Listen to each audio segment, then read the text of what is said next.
my name is Alex. My role is a senior account executive at PetsApp. So I've been at PetsApp for 2.5 years. I was the first person in the sales team, so I've been quite a big part at basically driving new clients towards PetsApp, using the tool, helping them to understand the benefits, the value, basically. And tell us a little bit more about PetsApp. What is it? What does it do for your clients? So it's a client communication tool, and it's designed to make life easier for the veterinary team by taking some of the pressure off of the team, and also increasing the convenience for pet owners as well. So we know that veterinary traditionally is a little bit behind in terms of technology. So we've come to really try and help both parties to make things more efficient and more productive, but also the most important part is to be able to improve the life for pets as well. Fantastic. I mean, it sounds like a fantastic mission that the company is on. What is your favourite feature of PetsApp? I think digital payments is the best part of the product, one of the best parts of the product, because it gives clients the ability to use Apple Pay, Google Pay to pay for their purchases at the point of purchase. So that's something they're very used to in other means of life. Amazon, you pay before you receive your item. And this is something that, again, veterinary clinics haven't really done in the past. So to be able to bring that to market is very powerful for the clinic and for the pet owner as well. Fantastic. I mean, if you were to say to somebody that hadn't heard about PetsApp before, what would it be able to change within their clinic? What sort of new innovations would it be able to bring to their workflow? So it would change the way that they communicate with clients generally. So it would have a big impact on that. It would reduce the number of calls that come into the clinic significantly. And we know that's one of the main pain points for clinics, is trying to juggle and manage this huge demand of phone calls coming through. So it would give the veterinary team more control, more visibility, and they'll be able to better prioritise the tasks that they need to do day in, day out. Hi, Alex here from PetsApp. This is a very short overview of the PetsApp platform to give you an idea of how it works, the benefits to you in the clinic, and the benefits as well for your pet owners. So PetsApp can be launched via a web browser, which you can see on the left-hand side of my screen here. This is the dashboard that your reception teams will be using. And the idea of this is to funnel through as much of your non-urgent pet owner requests as possible. So things that will typically come through the phone and block up your phone line, such as flea treatment orders, medication refills, general inquiries, appointment booking requests. This is all of the traffic that we want to direct through PetsApp to help reduce your phone calls on average by around 50%. So we're cutting those phone calls in half. This takes the pressure off of your veterinary team, particularly your reception team on the front desk, and also helps to make things more convenient for your clients as well. Now, with our integrations with the different practice management systems, this gives you access to 100% of your client data instantaneously. So you can actually search for any pet from day one in PetsApp and you can find the pet's record. Here's Nellie's record. All of this information is pre-populated automatically. Now, the great thing about this is it means that there's no dependency on your clients to download the app. We know that 70% of clients on average do download the app, but for the other 30%, we still have the ability to contact them from this dashboard using two-way text chat. And alternatively, pet owners also can use the web version of PetsApp, which they can access using a widget via your website. So you can see here we've got a flea treatment order that's come through from Bobby, or Bobby's pet owner. So I can read this message. We can hand off the chat to another member of our team, such as a nurse or vet technician, or a vet or doctor as well. So we can really collaborate among the wider veterinary team. We also have the option to take digital payments from clients, so we can take payment up front for medications, food, and even deposits for clinical services as well. We can send preloaded message templates to save us having to type out messages over and over again. This is a really great efficiency gain for your clients. We can also send attachments if we want to send invoices, blood test results, and we can video call your clients as well if we want to triage or if we want to do post-op checks using PetsApp, things like that. Now, if you have multiple third parties that you use, maybe for appointment booking, reminders, we've consolidated all of these services into PetsApp with integration. So you can actually have your reminders linked to your practice management system. So anything that's already preset in your PMS, PetsApp can send the reminders for. The beautiful thing about this is that we're sending push notifications instead of text messages or emails.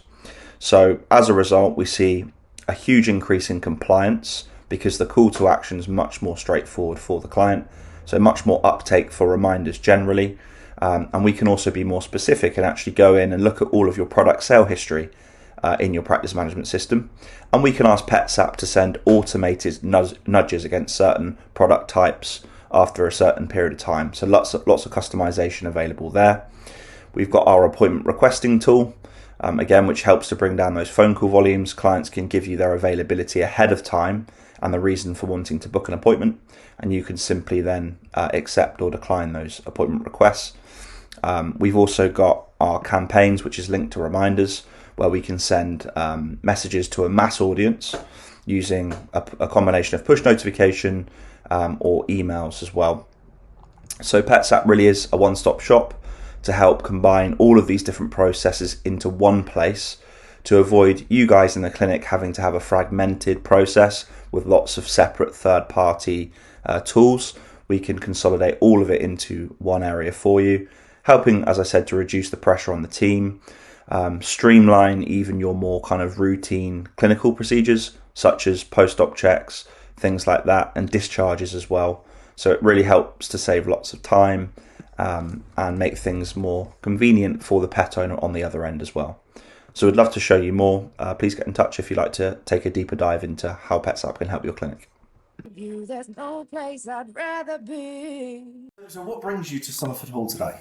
I want to learn more about it from my aspect of a nurse. I know its functionality for me. I know there's a lot more that PetsApp can do. So I want to learn more about what it can do for the business and how else it can make our lives easier within practice. Say our receptionists, they use it probably more than I do for some of the things that I'm not so au fait with. So I don't really know how to take payments and things like that. But I understand there's a lot of other things that we can do through PetsApp that I'm not that familiar with. So I'm excited to learn more about it and its additional functionality, I guess. I love it. It makes my life so much easier, and I think it's a wonderful selling point for any practice to have. I would highly recommend it to anybody, even people that aren't that tech savvy. It's very simple. It's great for your nurses. It's great for your reception teams. I feel it generally cuts down the amount of phone calls we get, and clients love it. You know, it's very simple, and it's a wonderful thing to be able to say to clients, hey, we've got this, you get this, it's free. Yeah, it's great. I love it. There's no place I'd rather be. PetsApp has enabled us to look at alternative ways to communicate with clients and actually improve our communication with clients in real time. My name's Caroline Collins and I'm a vet and a director at Pennard Vets. Pennard Vets is an employee-owned practice that's been around for over 125 years. We're solely small animal now, having gone from being mixed practice, and we've grown in the last few years up to 6 sites. Before we had PetsApp here, the phones would be ringing and people are just doing simple med requests, food requests. That can all be dealt with over the app now. It's much quicker and it's reducing the pressure on the telephone lines so that emergency calls can be met more quickly. Using PetsApp has enabled us to enhance the outcomes for our patients. We've now got up to 65% of our client base on PetsApp, which has enabled us to use it on a regular basis with all our clients and to grow massively. PetsApp is very comprehensive. It does cover a chat, a photo, a video. We can use all of those in combination to actually provide quite a comprehensive service.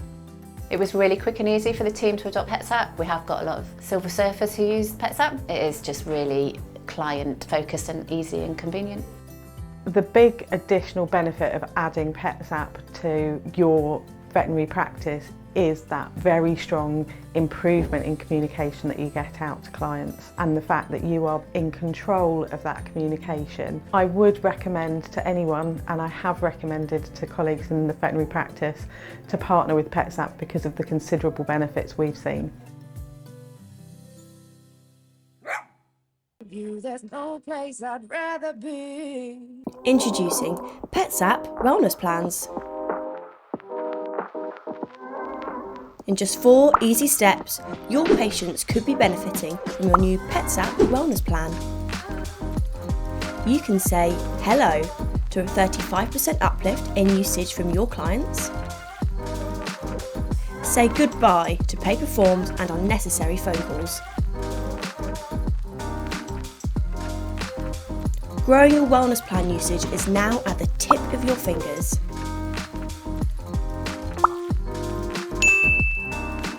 And you will also benefit from improving your clients' lifetime value through better retention. PetsApp Wellness Plans by the numbers. 35% uplift in plan adoption. Get set up in minutes and even faster for your clients. And we don't charge any setup or renewal fees. It's time to start transforming your practice with veterinary's leading wellness plan provider, PetsApp. Speak to a member of the pack to get started now. There's no place I'd rather be. Vanessa, thanks for joining me. Very welcome. Can you introduce yourself for us? Yes, I am Vanessa, and I have a clinic called the Vet Station, which is based in East Molesey in Surrey. It used to be a fire station. It used to be an old fire station, hence the name, Yeah. the Vet Station. Very, very cool building with old fire station doors. Actually, we tried to keep everything that we could. Yeah, it's wonderful. Yeah, it's That's quite a really character building. And in terms of characterising things, it's quite a new clinic, Yes, less than 2 years. less than 2 years. And there can be this dichotomy between a traditional approach to veterinary practice and a more modern approach to veterinary practice. But from talking to you, you don't really feel like you fit in either box. Is that right? Or both boxes? Yeah, I would say we'd probably tick both of the boxes rather than going into one box. Yeah, yeah. And I don't like to go into one box. No, don't pigeonhole me. Don't pigeonhole me. So I think setting it up, I had advice from a lot of maybe the older generation vets that had done it before. They Yeah. said, choose your strategy, know what you want to do, that's what you do. Yeah.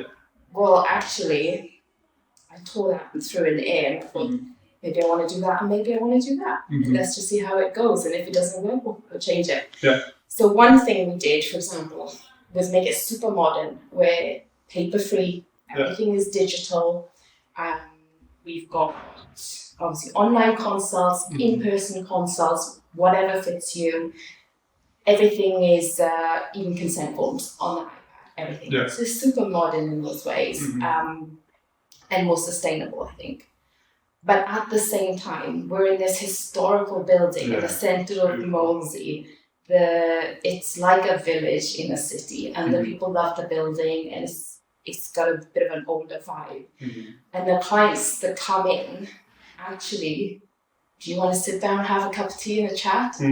We do it. So we've got clients that come by that have lived in Molesey for 40, 50 years, and they come in just to say, Just say hello, yeah. yeah, they come by with their pets and we say, oh, hey, what are you up to today? Have you been across the road to see Paul? Who's the guy that's got a pet shop? He's been there for years and years. Gotcha. Knows everyone in town. So it's like it's like the older days where the vet was in the community and part of the community. Yeah. And I know all of my clients, I know their kids, I know what they do on the weekend. Actually, one of my clients just phoned me, she pets at me. I saw her on Sunday. We're not usually open on a Sunday, but there was an emergency and I said, of course, I'll go in and see it. And her cat, which was separate to that, had a UTI, and she sent me a message. I said, look, I'm in the clinic, calm down, I'll sort you out. And she's just pets up to me today. She said, oh, so did you make it to your picnic afterwards? How was the Beavers party and everything? So they know a bit about me and my Very life. relationship oriented. Yeah, absolutely. And I think it's really important. Yeah, so sometimes you hear this, another dichotomy of the face-to-face interaction is the more personal interaction. And obviously we're here face-to-face and it's great. It's great to see you in person because we chat, we'll chat online as well sometimes. Yeah, we do both. It's great to have that. Do you find that using modern technology, using the software to improve your processes comes at the cost to that more traditional community vibe, the face-to-face piece? Not at all. I think it adds to it because had I not had that PetsApp message, she could have messaged me on Facebook. Yeah. But I think they actually respect your personal space a little bit as well. Yeah. So my clients prefer to send me a message on PetsApp because they know it's at my choice if I want to read it or not. Yeah. And then I picked up that message because I was on the way into the clinic anyway, and I was able to help her out. So there's no way that takes away from face-to-face. That added that for her. She knew she could come in. She didn't have to go and pay £300 at the after-hours service. I was there anyway. I can see where I can help her out. Yeah. And I saw her face-to-face anyway. Yeah, exactly. So you do have this blended approach, online and offline, not one or the other. Exactly. It's just that your local veterinary clinic is so uniquely well placed to offer that. And the online offerings, whatever they might be, the vet in the cloud, whatever it is, they just can't offer that. They just can't compete at that point. Right? And I guarantee you they don't know their clients' kids' names. I guarantee they don't. Yeah, I think you're quite right. Yeah.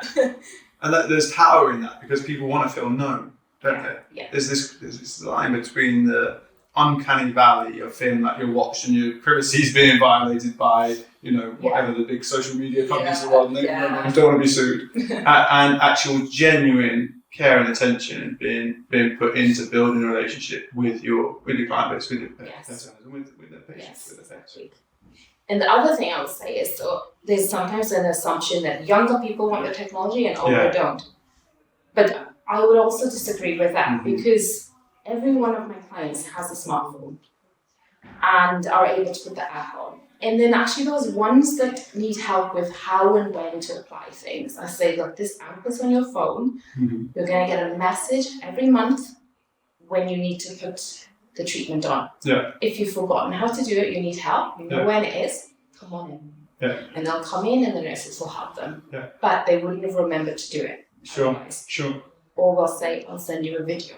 Yeah. And you can try it. Video of how to buy it. Yeah, how to buy it. Yeah, that's really nice. So you're using the reminders module in PetsApp to achieve some of that? Yes. Yeah, so you got the chat and then you got the reminders module. Very personalised reminders. Wonderful, and then they're coming in if needed. Yeah. But they know that they can, because I told them when that message pops up on your phone, don't be stressed, because sometimes they don't know how to apply or to keep a tablet. Just don't be stressed.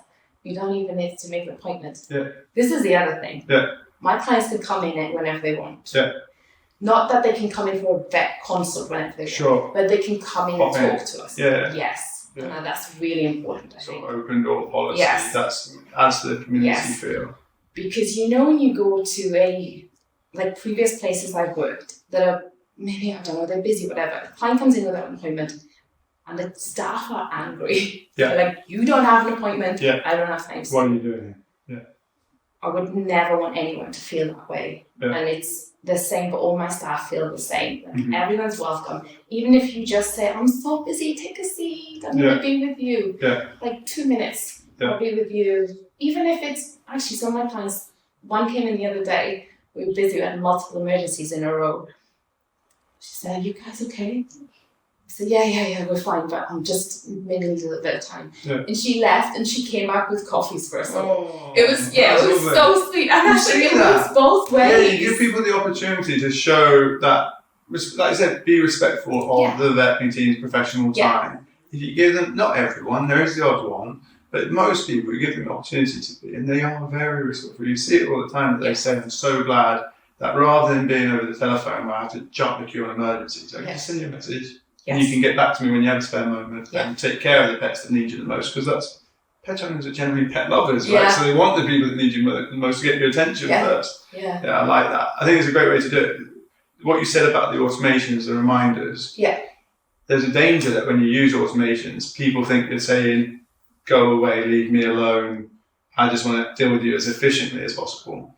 I think the way you're doing it is great, because you're saying, this is an extra nudge, and if you need me, I'm still here for you. Exactly. I think that's and tell them that it's going to come. Yeah. Tell them they're going to get the reminders. Yeah. They don't think this is a robot. When you got them face to face, set that expectation. I said, don't worry, you don't need to remember this. I'm going to send you a message. Yeah, that's wonderful. And you're saying that the vast majority of your pet owners, regardless of demographic, they have a smartphone. Yes. Have you ever used a two-way SMS text on PetsApp? Because that works with phones of average intelligence and smartphones, right? Exactly. So that's a good funnel in. What proportion of your clients would you say are on the platform in one form or another? On PetsApp? Yeah. 80%. 80%? Yeah. Yeah, that's good going. Yeah. Has it been useful for client acquisition? Because you're a relatively new clinic, getting new clients in? When we use the messaging system from our website, that comes via PetsApp. Yeah. The web widget, yeah. Yes, in And that that would be regards. people browsing, they see they can chat with you, Yes. and they can join as a new customer. Yes, exactly. So we've had a few from there. Yeah. And new clients have registered appointments via PetsApp that we've Gotcha. never spoken to before. Gotcha. Yeah. That's Which nice. is the online booking system. Awesome. Well, it sounds like you're certainly getting this, what am I meant to be calling it, modern day classic. Modern day I think that's classic. what we're calling it. Yeah. You're here first. Yeah, I think that's a great strategic positioning to have in practice. And it seems to be working out super well. Yeah. So well done you. This is Pick a lane if you don't want to. no, exactly. Swell. Everyone else Take up Wall Street. Well, hats off to you, Vanessa. It's been Thank you. absolutely wonderful to work with you, and thanks for coming today. Very welcome. There's no place I'd rather be. At PetsApp, we help you reduce missed calls and save you time by making your client communications more efficient. But we can't achieve that unless we get you where your pet owners are. We do this by providing you with a listing on the PetsApp website, providing you a widget on your website, and by providing both web and app versions of PetsApp through which your clients can communicate with you. But clients don't even have to download the app with the PetsApp's two-way SMS text chat feature. But then we surface all of this in one convenient location for you and your team on the PetsApp dashboard and in the PetsApp Veterinary Team Member app. This makes it super efficient for you to respond to chat messages via the web, your website, the app, and SMS text in just one location. In the same location, you can collaborate with team members, use template messages, and template media library files. All of this combined will reduce your missed calls by 85% and save the average connect 3 hours every single day while delivering exemplary customer service. With you, there's no place I'd rather be. With you, there's no place I'd rather be. Howard, Kate from Village Vets, very pleased to have you join us here, our first ever PetsApp get together for the PetsApp community. We just had a session on identifying the clinic's bottleneck and the theory of constraints. Any reflections on the session? Did I bore you senseless, or did it seem at all relevant to veterinary practice today? Yeah, no, not at all. It was really interesting. I think we've spoken before about how we have a continuous improvement process in our practice, and we get contributions from all of the team on little things that go wrong here and there. But I've never really looked at what the main bottleneck is and seen it from that angle. So listening to that today, and also reading the book that you recommended on it. The goal. The goal. Yeah. So it's an absolute classic. I think you were saying it's slightly cheesy. It's a management book in novel form, and Tolstoy he is not. But, and the audiobook's got a lot of music in the background and different voices going on. So maybe you get a bit cheesy. Proper book. And it's an interesting one because it's so tempting as a business owner, operator, to think that you do have lots of bottlenecks. You know, that just whatever's coming up, that's an issue for you to fix. Fixing anything, logically, should improve stuff, right?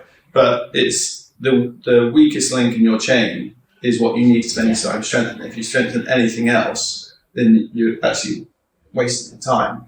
Do you have a sense of, in your business, what that dependency would be, what that bottleneck would be? I think for us it changes on a regular basis. I would say for a period of time it's been the availability of vet time. It's been a real bottleneck in terms of how many consults are available in a day, how many patients we can fit into that, and we've got a lot of people wanting to see vets and not having space. So that's something that we have worked on in terms of offloading some of that work to nurses, trying to streamline what we're doing within the practice. You were saying, around getting nurses to be more involved, getting nurses to do nurses' jobs, and things that actually goes with their skill set. More than just thinking of them as people that are doing kennels and just taking some bloods. We've got them monitoring anaesthetics, we've got them doing X-rays. Actually trying to extricate some of that stuff from the vets was quite a hard thing Against to just let go. Yeah, get them to let Well, we're go. all control freaks. Yeah. I'm perfectionist. Yeah. But actually, it's worked wonders because once they've let go of that and seen that the nurses can absolutely own all of that and do a fantastic job, they've suddenly become a lot freer. Yeah. Yeah, to do the things that they're really good at. So. But then the nurse times become a bottleneck. So you just. It's what keeps management geeks like me busy. Is chasing those bottlenecks. But it's interesting that you're saying that your bottleneck was the vets, and you didn't jump to hire more vets. Like a lot of people right now are banging their head against the same brick wall, just trying to hire vets, and there aren't. Oh, we did try. Around. Yeah, okay. So there's that, and it's just not terribly productive. There are things we could do to try and mitigate that, but actually, in the 5 focusing steps that you have in the theory of constraints, elevating the constraint, hiring more of that constraint is the 4th of 5 steps. Yeah. And what you're talking about is getting the most out of the constraint and subordinating everything else to that constraint. That's step 2 and 3, just after having identified your constraint. And it's interesting what you say about the vets not liking that process, because by addressing them as the bottleneck, you know what you do to them? You, for the first time, make them encounter other people as bottlenecks. So they're used to being the bottleneck. Yeah. By having everything under my charge, I don't notice any bottlenecks. I am the bottleneck. Now you're telling me to let go, and suddenly I'm waiting for things. I'm waiting for people because I'm not the bottleneck anymore, and that doesn't feel right. Right. So it's an uncomfortable process if the bottleneck is a person. Which in this case, I guess it happens to be. So you address your bottleneck. A lot of it, it's interesting that the vet is the bottleneck, but you spend a lot of your time thinking about what the nurses are doing. It's downstream of the bottleneck. Yeah, and then downstream again, as Kate said, the nurses become the bottleneck. So we know that actually we've elevated the stuff that they can do. Yeah. But actually, there are things that they shouldn't be doing. Yeah. Because actually, it can be better done by someone else. So for sure. Do we then offload some of their responsibilities to ANAs? Yeah. Or to admin. Or to admin people or whatever. Yeah. And actually just realising that we've probably got different jobs, incorrect jobs for people. Yeah. It's quite a realisation, because I think the veterinary model has previously been, well, nurses do this. Yeah. And vets do this. Mm-hmm. And actually that you don't have to assign yourself to that rule. So that's been really interesting. Yeah, and then you realise that when you come under strain, then when the system gets to capacity, that's when the bottlenecks start to show themselves, isn't it? Yeah, no, exactly that. But the interesting thing for me there is we've said there's no point improving anything else but your constraint, but your bottleneck. But then you've said in solving for the bottleneck, you've improved a lot of other things. I bet you've increased the work satisfaction for the nursing professional, right? Because they're exercising more of their professional abilities. And so there are nice downstream consequences to going through what is part of continuous improvement methodology. Yeah. And where is that taking you elsewhere in the business, this continuous improvement mindset? Well, I think for me personally, being a non-vet and being more management-y driven, it revolutionises it. I mean, the empowerment for the team, the autonomy for the team. I mean, it's now led by the team. It used to be Kate and I going in and doing continuous improvement, and people would probably go, "Oh, how Kate now they're doing it." But they've seen the benefits. The little processes that have been refined, and how it streamlines the business as a whole. And don't get me wrong, there are still lots of continuous improvement. That's the whole idea, isn't it? And the whole lean methodology is, making tiny little incremental changes that benefit. And I think just from a happiness perspective, I think it's been huge. The effect on culture of doing that has been massive, and the psychological safety of people being able to bring up anything that may not be going right in the practice or in the systems, and we're blaming the system or the process, not the person. It's never a person's fault. So having that as part of just the culture of what we do in the practice, so it adds to the psychological safety of the team, then how to speak about things, and it adds to the culture of this is how we do what we do, this is how we do things, and we are always striving to do this. No judgment attached to Yeah. anything, because if it's like that thing when you're in class. If you don't ask the question, no one probably will ask the question. You put your hand up. And we want them to ask that question. Why do we do this? One of the biggest killers of any business is, well, we just do it because we've done it like that. We always have. And that, if you're not making change, you're going backwards from that perspective. So, you've got to be able to put your hand up and go, are we sure we're doing this the right way? Think about tweaking it, and new people coming in with a fresh set of eyes, love those people. Yeah. Because then, well, actually they can feed into that. Got a whole new set of ideas. And that's invaluable. Yeah. A lot of people hire for cultural fit. The next step is to hire someone that's actually going to take your culture forward for you, isn't it? And so it's not all on you. It's interesting though, because you're talking there about your continuous improvement. There's also some improvements that are discontinuous. There's some things where you just take a sudden move forward, right? And that they can be big changes for the team. How do you approach change as a team, as a business? I think because we've had these meetings for a number of years now, like we do always talk about what big changes that might be coming during those meetings as well. I think also COVID helped because we were changing stuff every week. Sure, yeah. Yeah. So it was a bit of a sink or swim. Get into the habit of change. Yeah. And then, we all just had to. And we supported them through that as well. We listened to people's ideas. We would, we might change our procedure on how we were getting clients in or out of the building or not at all. And we would take the team's feedback on that. But there were some decisions that came from us, but we just kept talking about it. I think everyone's got used to us changing stuff. Right. I think we're also completely open to the fact that we'll change something and we're putting it out there as an idea, something that if it doesn't work, it doesn't work. Yeah. Fail fast, all that kind of stuff, and then redo it. And we're completely open to that. Yeah. And I think the team respond well to that. Yeah. Change management is huge, as you know, as a general concept, but actually during COVID, there was nothing more constant than Kate and I going, I've got an idea.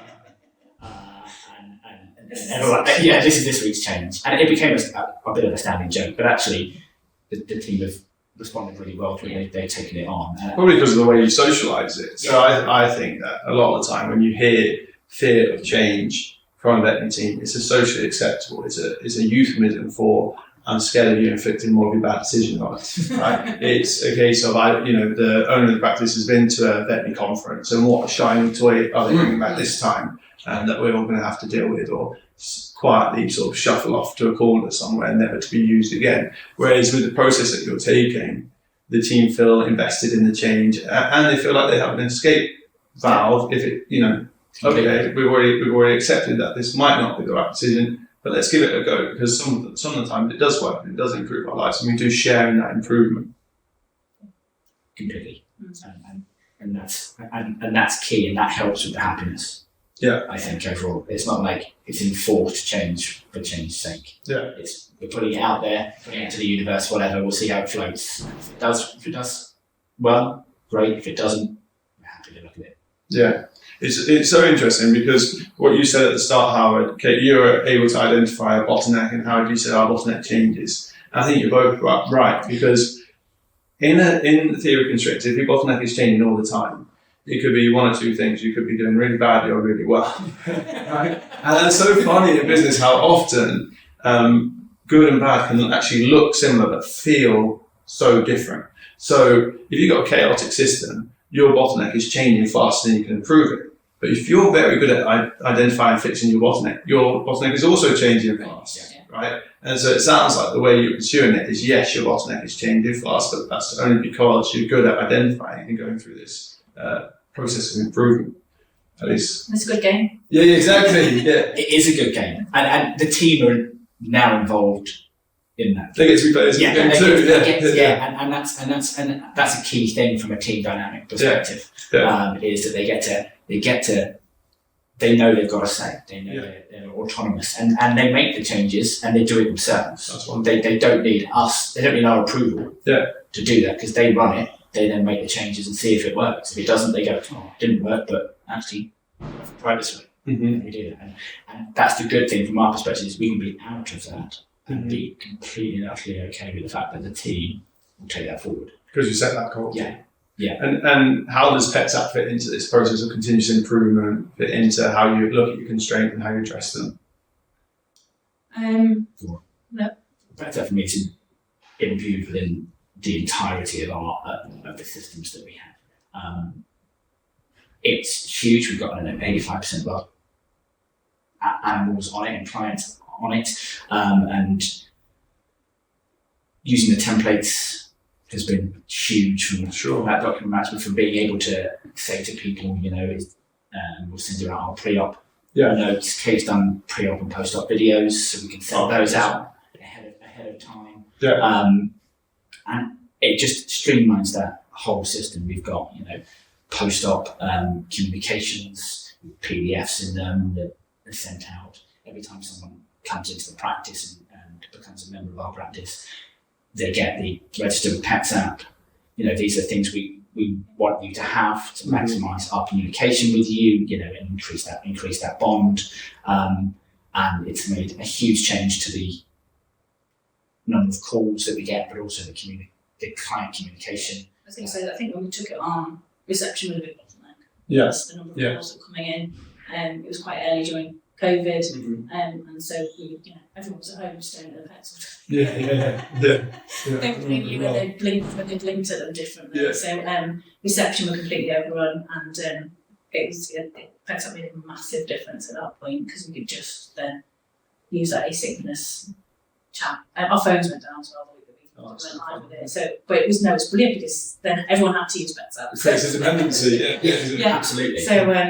So we got the receptionist got familiar with it. We got all clients on it, and it really helped minimise that influx. And now you've also had to move to vet time. Can you see how you could apply PetsApp in a way to relieve that constraint, to improve that constraint, to protect more of the vet's time? Are you able to use it in that way? We use it. The nurses and reception do a lot of triage through it. So there'll be the stuff that the nurses deal with that comes in through PetsApp, rather than it probably would have been a better. So it's part of the nurses doing the more nurse-specific professional utilisation. And if they can't do it, then they pass it on to a vet. Yeah. And the vet, every single consult room, PetsApp is open, so the vet knows, and they're logged in.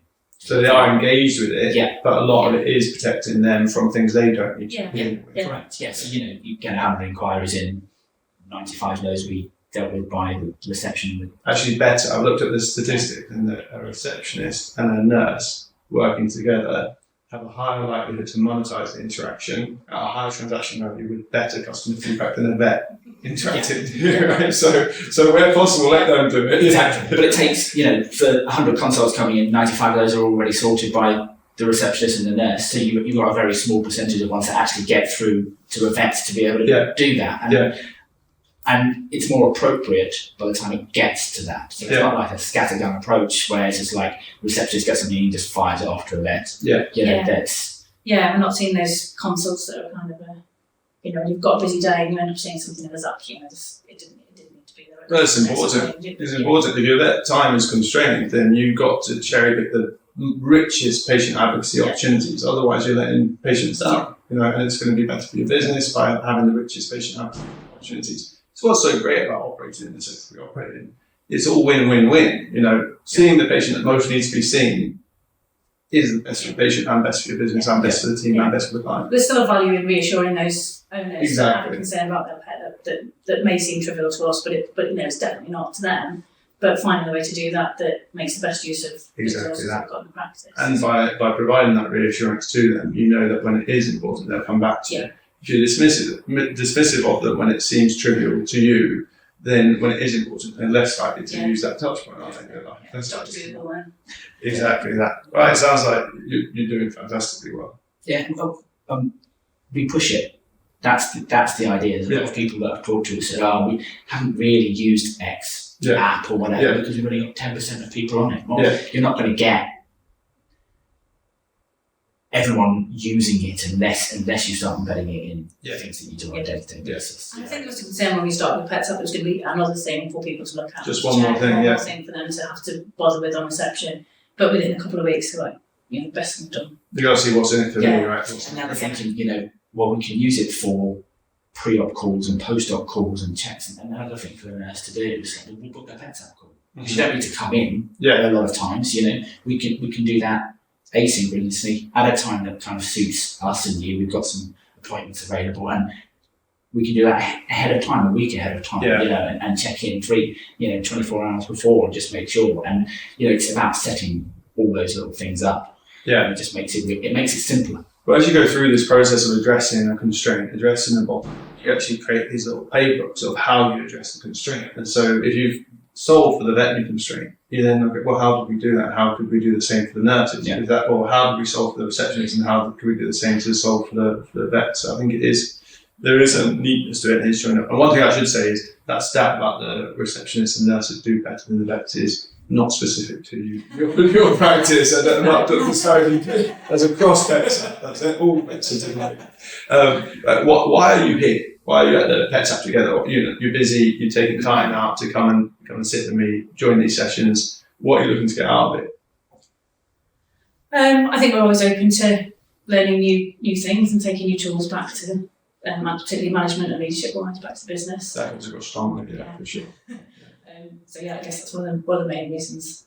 For me, I think as I put on that LinkedIn post today, the user group and that kind of hive mentality and going in with an open mind. Like, we use it in a certain way, but other people could be using it in a completely different way. And that's like just being a sponge, getting a sense of what's going on with it. I think that's key, and actually having it in person as opposed to the Zooms or whatever. For sure. We've already had lots of little conversations last night. With people that were really enlightening and really interesting, and you don't get those kind of sidebar conversations in a Zoom. Not as easy. It's not as easy to do, and it doesn't flow as well. So I already went to bed last night with a little list of ideas. That's awesome. That's awesome. 6% more bottlenecks. Chase them down.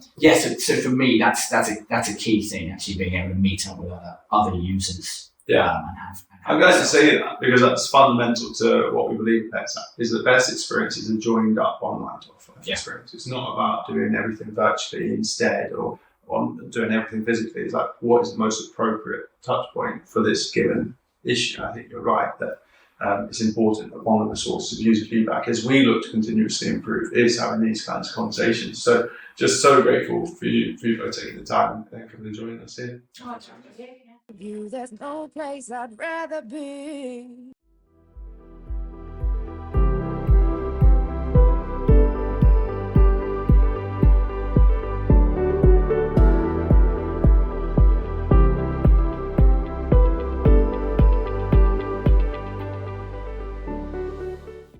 There's no place I'd rather be.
There's no place I'd rather be.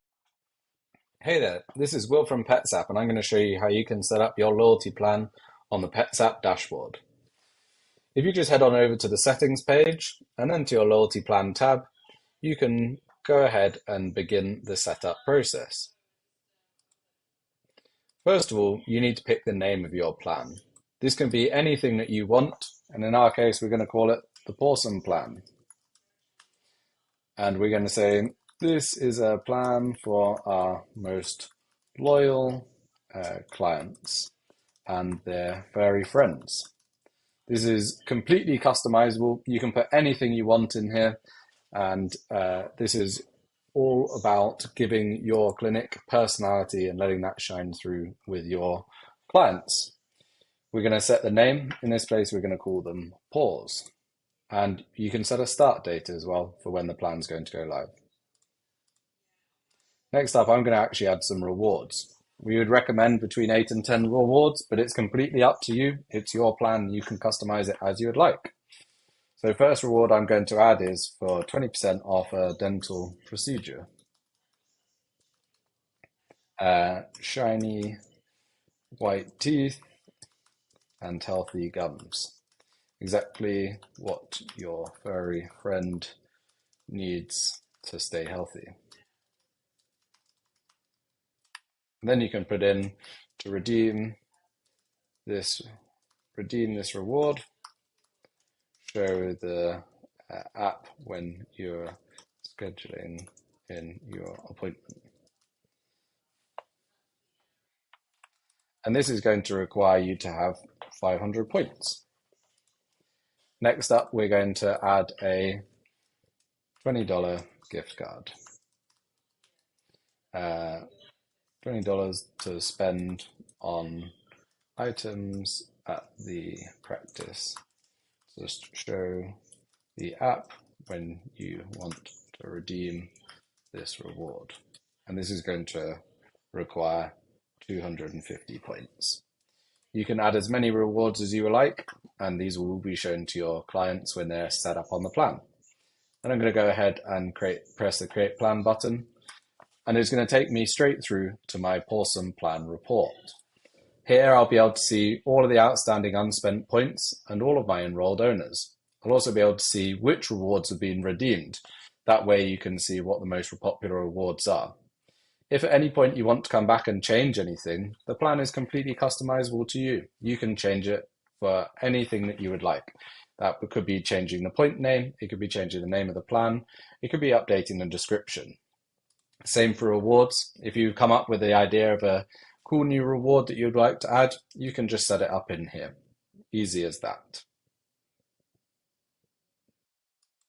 Now I want to show you how you can actually add points to your clients. The first thing I'm going to do is just head on over to Smokey here and then onto the owner's page. We can see when we come in that this owner doesn't actually have any points on the Pawsome plan yet. So let's make that right. When I come over to their points page here, I'll be able to see all of the rewards that have been redeemed and all of the points that they've added. The first thing I'm going to do is adjust their paws. So in this case, I'm just going to give them 100 paws for money spent in practice. When I press the Add Paws button, you'll see that it updates immediately to show me exactly how many points they've got and shows me which points have been added at what time. Under the hood, all of this is tracked against exactly which team members added these points or removed these points. When I come back to the profile, I can see the Choose Reward button here, but all the rewards are actually blanked out still. Until there are enough points for these rewards to be redeemed, you can't do anything to redeem them. Next up, I'm going to adjust the paws again, and I'm going to give him 500 paws. I'm just saying, for being a good boy. If I go back to the rewards drop down, I can see that both of these rewards are available now. So if I say, okay, he's going to have a 20% off a dental procedure and redeem that reward, we can see that his paws have decreased down to 100. We can see that 500 points have been taken off, and we can see that this reward has been redeemed. And neither of these rewards are actually available for him to redeem anymore. If I head back on over to my settings page and into the loyalty plan, I can see that 20% off a dental procedure has been redeemed, and you've got 100 outstanding unspent points. There's no place I'd rather be.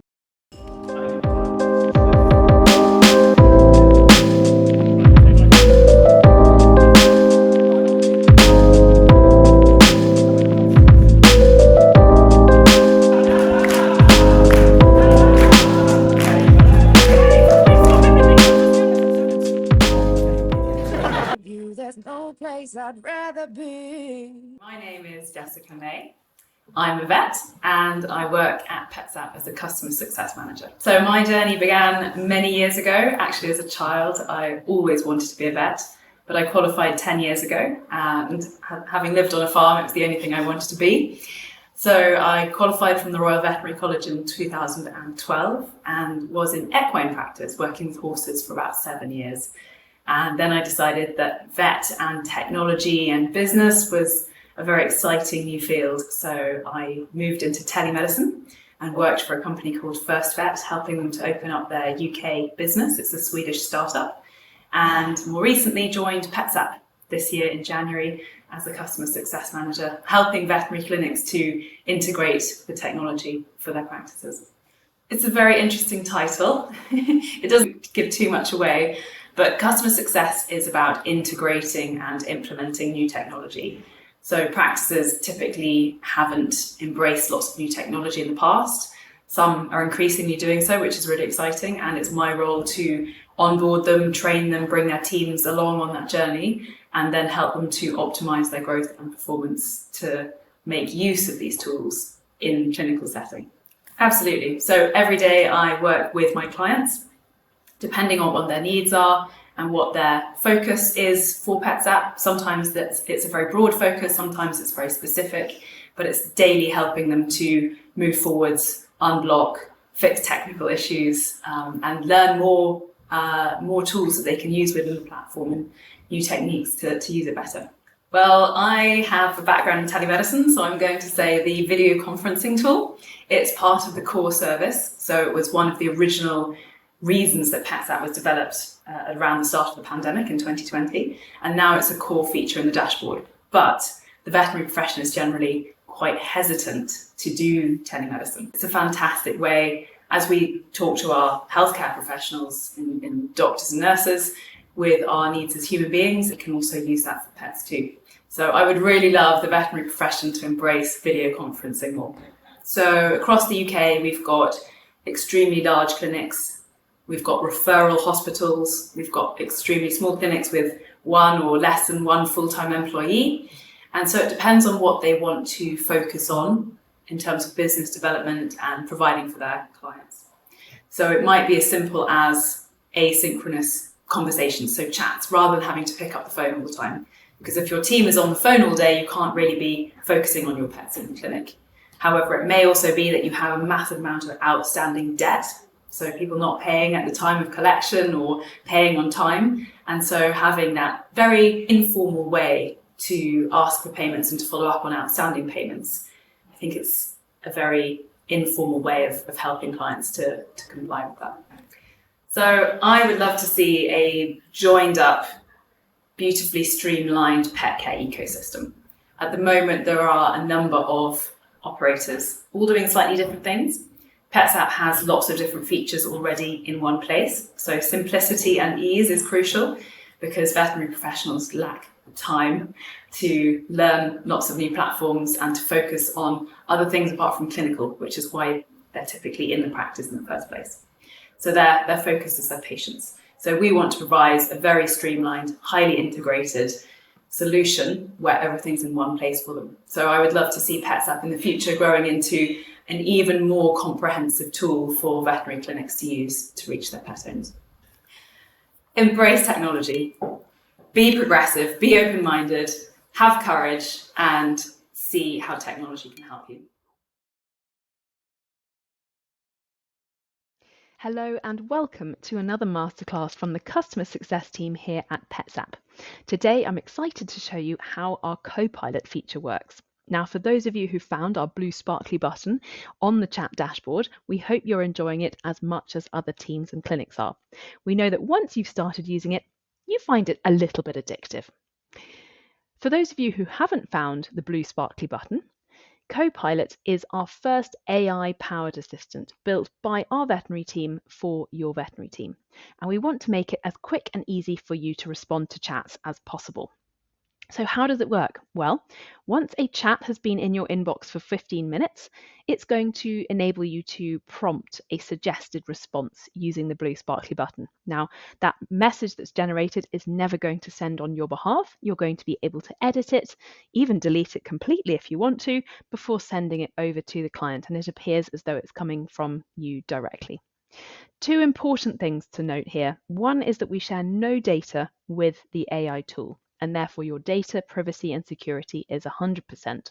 And we're very proud that PetsApp has just passed its Cyber Essentials Plus certification. Secondly, you and your team are the veterinary professionals.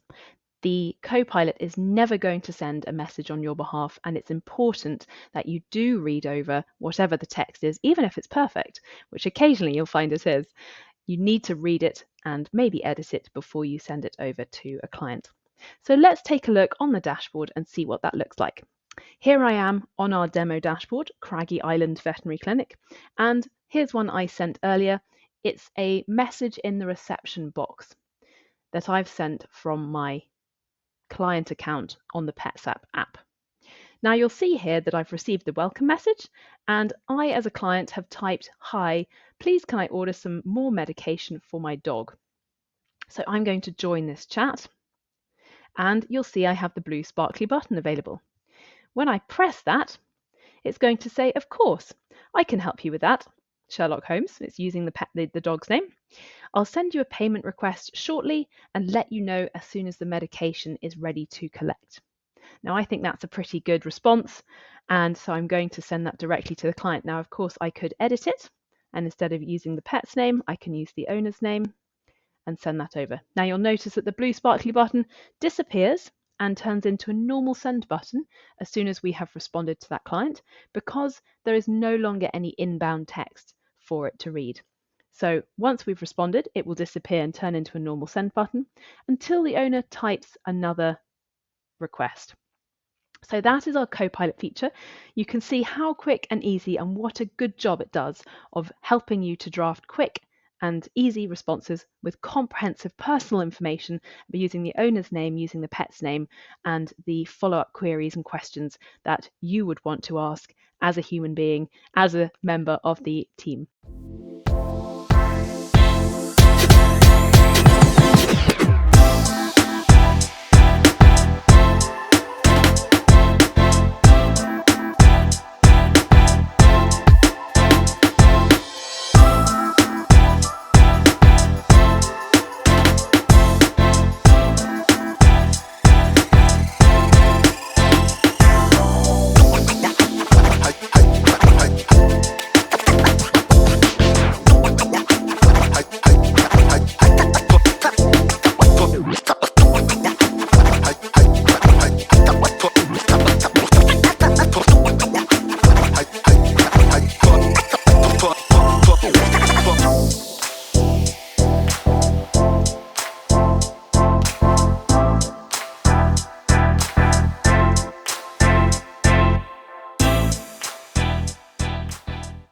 Hey, this is Will from PetsApp.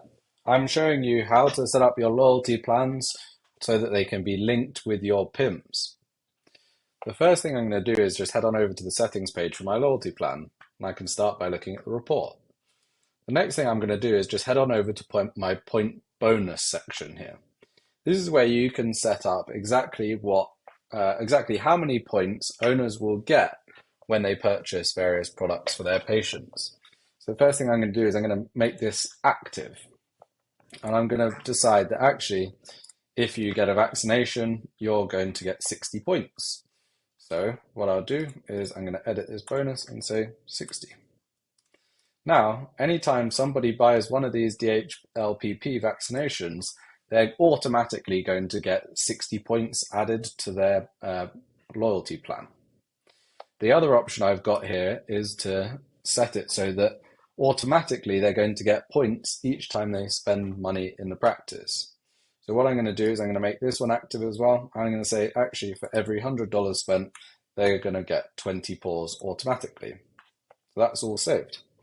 Now we can go back to our Smoky with Abdi, and we can see what they've been up to recently. So what we can see here is that their Pawsome plan's actually got 160 paws on it now.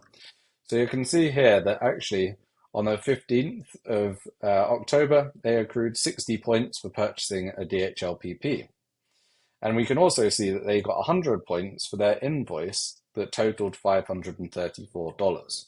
So we can see that actually you get 20 points per $100, and that rounds out to 100 points total. At this point, they've got 160 points, so they've only got a few hundred more points before they can get to either a 20% off a dental or a $20 gift card. This is all completely customizable to you. You can add in as much as you want for the dollars spent, and you can change any of these medications or procedures to get exactly what sort of bonuses you want.